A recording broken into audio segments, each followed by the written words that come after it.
бичиг. Өөрт хэрэгтэй тол бичиг үүсгэж болно. Хэрэгтэй үгүүдээ бичээд, монголоор бичээд, англиар бичээд, оросоор бичээд хадгалах цонхыг дарахад тухайн үг маань энд орж ирнэ. Дараа нь тухайн үгээ монголоор нь оросоор нь бичээд эндээс хайхад үг маань шүүгдээд гарч ирнэ гэсэн үг.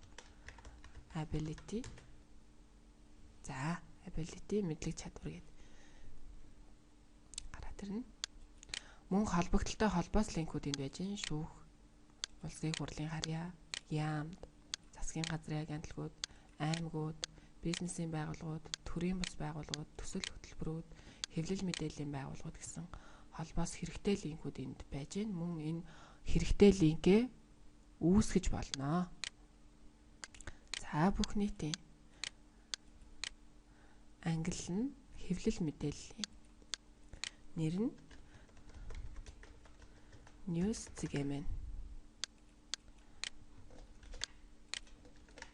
Хадгалах. За, ингээд дахиад шинээр нэг юу үүсгээд явна гэсэн үг.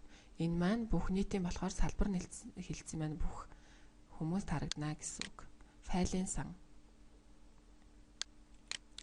Хууль эрх зүйн акт баримт бичгүүд, Монгол Улсын хууль эрх зүйн актууд, байгууллагын дүрм журам тушаал шийдвэр, газар гэх жишээгээр хайж үзэж болно. За, жишээ олгоод нэг файлын сан үүсгэе. Бүх нийтэд англи нь байгууллагын дүрм журам нэр нь бичээд хадгалах цонхыг дарахад файлын сан маань үүснэ гэсэн үг.